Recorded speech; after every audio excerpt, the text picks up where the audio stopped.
ಇಂದು ಮಧ್ಯರಾತ್ರಿಯಿಂದಲೇ ಕೇರಳ ತಮಿಳುನಾಡಿನಲ್ಲಿ ಮತದಾರರ ಪಟ್ಟಿ ಸ್ಥಗಿತ. 12 ರಾಜ್ಯಗಳಲ್ಲಿ 2ನೇ ಹಂತದ ಮತದಾರರ ಪಟ್ಟಿ ಪರಿಷ್ಕರಣೆ. ಚುನಾವಣಾ ಆಯೋಗದ ಘೋಷಣೆ. ಅಕ್ರಮ ಮತದಾರರಲ್ಲಿ ಮತ್ತೊಮ್ಮೆ ನಡುಕ ಹುಟ್ಟಿಸಿದ ಚುನಾವಣಾ ಆಯೋಗದ ಕ್ರಮ.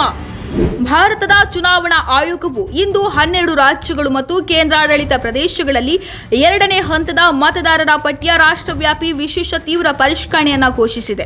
ಈ ಕುರಿತು ಪತ್ರಿಕಾಗೋಷ್ಠಿಯನ್ನು ಉದ್ದೇಶಿಸಿ ಮಾತನಾಡಿದ ಮುಖ್ಯ ಚುನಾವಣಾ ಆಯುಕ್ತ ಜ್ಞಾನೇಶ್ ಕುಮಾರ್ ಅವರು, ಬಿಹಾರದಲ್ಲಿ ಮತದಾರರ ಪಟ್ಟಿಯ ವಿಶೇಷ ತೀವ್ರ ಪರಿಷ್ಕರಣೆ ಹಂತ 1 ಪೂರ್ಣಗೊಂಡ ನಂತರ ಇದು 2ನೇ ಹಂತವಾಗಿರುತ್ತದೆ ಎಂದು ಹೇಳಿದ್ದಾರೆ.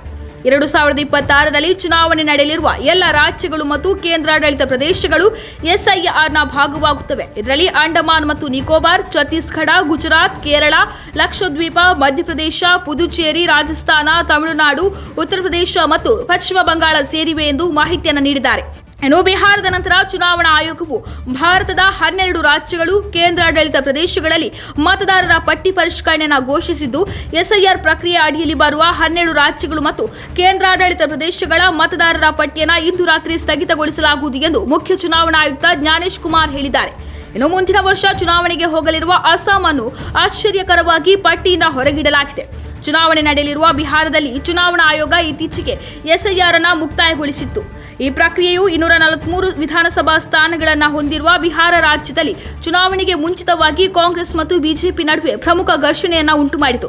ಇದೀಗ ದೇಶದಾದ್ಯಂತ 2ನೇ ಹಂತದ ಮತದಾರರ ವಿಶೇಷ ಪಟ್ಟಿ ಪರಿಷ್ಕರಣೆಯನ್ನು ನಡೆಸಲಾಗುತ್ತಿದ್ದು, ಆಗಾಗ್ಗೆ ವಲಸೆ ಹೋಗುವುದು, ಮತದಾರರು ಒಂದಕ್ಕಿಂತ ಹೆಚ್ಚು ಸ್ಥಳಗಳಲ್ಲಿ ನೋಂದಾಯಿಸಿಕೊಳ್ಳುವುದು, ಸತ್ತ ಮತದಾರರನ್ನ ತೆಗೆದುಹಾಕದಿರುವುದು ಮತ್ತು ವಿದೇಶಿಯರನ್ನ ತಪ್ಪಾಗಿ ಸೇರಿಸಿಕೊಳ್ಳುವುದರಿಂದ ಮತದಾರರ ಪಟ್ಟಿಯಲ್ಲಿ ಅನೇಕ ಬದಲಾವಣೆಗಳು ಸಂಭವಿಸಿವೆ. ಹಾಗಾಗಿ ಅನರ್ಹ ಮತದಾರರನ್ನ ಮತದಾರರ ಪಟ್ಟಿಯಿಂದ ತೆಗೆದುಹಾಕಲು ಈ ಪರಿಷ್ಕರಣೆಯನ್ನು ನಡೆಸಲಾಗುತ್ತಿದೆ ಎಂದು ಚುನಾವಣಾ ಆಯೋಗ ಮತ್ತೊಮ್ಮೆ ಪುನರುಚ್ಚರಿಸಿದೆ. ಇನ್ನು ಎಸ್ಐಆರ್ನ ಹಂತ 2ಕ್ಕಾಗಿ ಮತದಾನ ಅಧಿಕಾರಿಗಳ ತರಬೇತಿ ಮಂಗಳವಾರ ಪ್ರಾರಂಭವಾಗಲಿದೆ ಎಂದು ಚುನಾವಣಾ ಆಯೋಗ ತಿಳಿಸಿದ್ದು, ನಕಲಿ ಮತದಾರರನ್ನು ತಪ್ಪಿಸಲು ಪ್ರತಿಯೊಬ್ಬ ಅಧಿಕಾರಿಯು ಪ್ರತಿ ಮನೆಗೆ 3 ಬಾರಿ ಭೇಟಿ ನೀಡುತ್ತಾರೆ ಎಂದು ಹೇಳಿದೆ. ಯಾವುದೇ ಅರ್ಹ ಮತದಾರರನ್ನ ಪಟ್ಟಿಯಿಂದ ಕೈಬಿಡುವುದಿಲ್ಲ ಮತ್ತು ಯಾವುದೇ ಅನರ್ಹ ಮತದಾರರನ್ನ ಮತದಾರನ ಪಟ್ಟಿಯಲ್ಲಿ ಸೇರಿಸಲಾಗಿಲ್ಲ ಎಂದು ಎಸ್ಐಆರ್ ಖಚಿತಪಡಿಸುತ್ತದೆ ಎಂದು ಹೇಳಿದ್ದಾರೆ.